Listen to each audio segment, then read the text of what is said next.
पिंट्या तूच तू किती बी घास तुला हे 2 वाघच बास.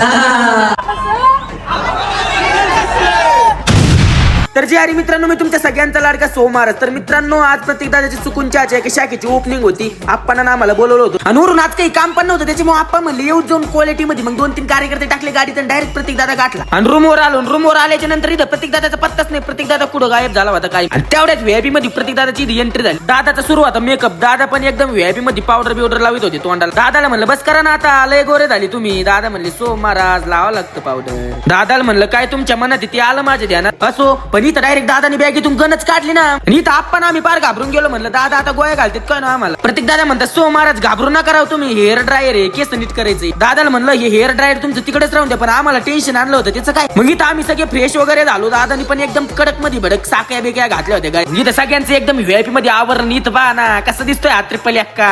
नाद करायचा नाही. तोपर्यंत प्रत्येक दादाचे बाउन्सर सगळे आले होते. एकदम क्वालिटी मध्ये नियोजन वगैरे सगळं झालं. आणि इथं आप्पा म्हणल्याच्या नंतर व्हिडिओ बनणारच ना शेट. मग ऐका, अरे तुम्ही बसा आमच्या दोघांवर चढत, आम्ही आमच्या यशाकडे चाललोय पळत. अशा करंबर 57. ए पिंट्या तूच तू किती बी घास तुला हे 2 वाघच बास.